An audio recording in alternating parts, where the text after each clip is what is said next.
back for another video. This one is again a desk job. Today we're going to deal with this. One of the reasons I'm dealing with this and doing desk jobs is I've had a lot of medical appointments lately and I'm not quite fit to be getting out and about and doing things like Argo videos.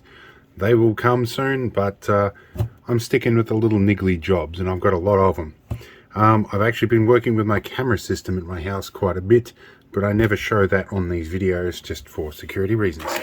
Anyway, recently with this, we upgraded this to a nice little LED globe. Flashback. Well, let's get a tool to pop this cap off. We will take our existing incandescent globe out, and two I needed, specifically an 18 volt one. Let's see. Okay, that is actually considerably brighter than the incandescent. End of flashback. As you can probably see from in here. That was just a little drop off. I discovered, actually in the process of upgrading this LED globe, that I could hide the spares inside. Now, knowing Ryobi and their history of hiding whole power banks and bits and pieces inside their gear, I decided I might see if I can fit something else in this case.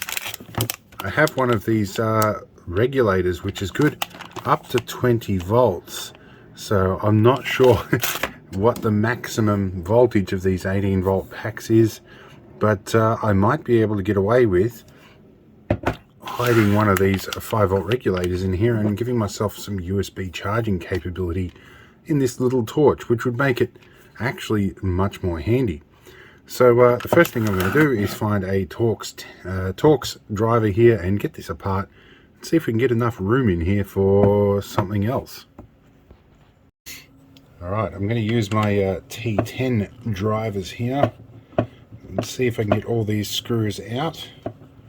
And which is going to be fun with the dexterity issues that I currently have. Get these guys out. I'm pretty sure these are magnetic. They are. Alright, we'll rip all them out. We'll get it in half and see what's in there.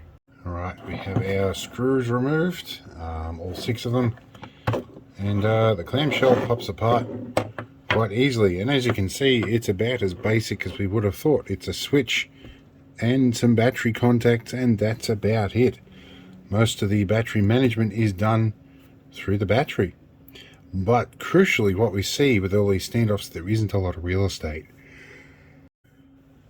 So I do note there is this nice little lubricated O-ring here. I appreciate that. Not that there's much in here to be really worried about. I do notice that the wires on the switch are not even soldered. Or at least this one isn't soldered very well.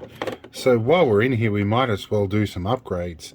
And yeah, the wires on this are hooked around little hooks, so they're obviously not twisting off that.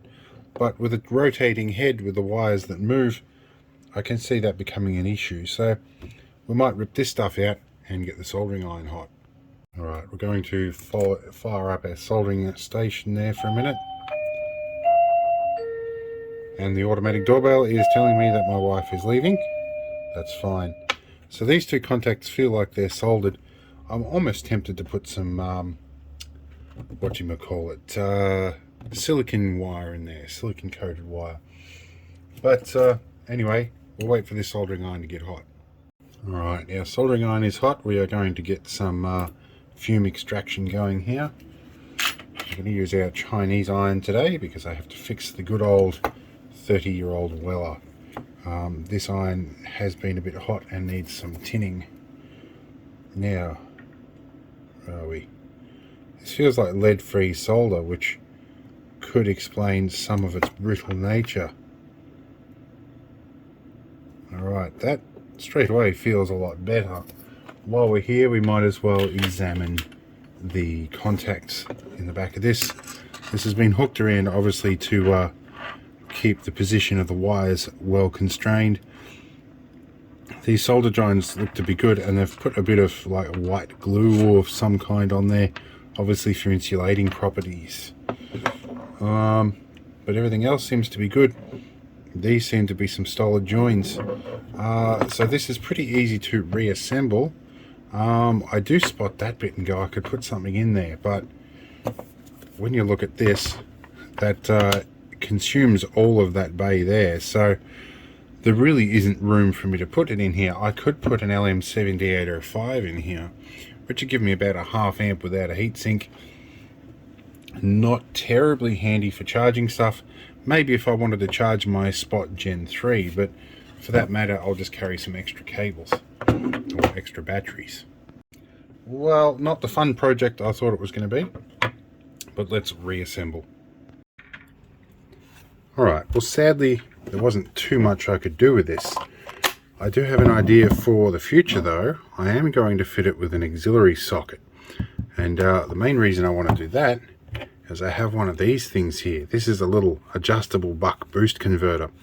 I might try and put this in its own little box as a lab supply, so I can hook into this battery, feed here, and have a variable voltage output in the field, like basically a mini lab supply, which I think would be very handy.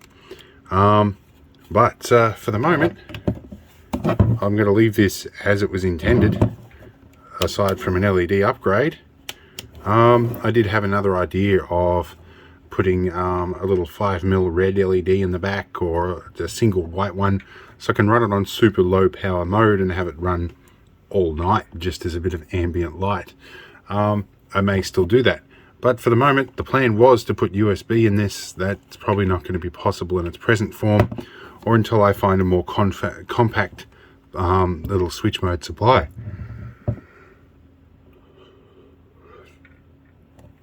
But until I do, we're going to leave it as this. So this is a nice little teardown video. Hope it was interesting. We'll have something bigger and better for you soon.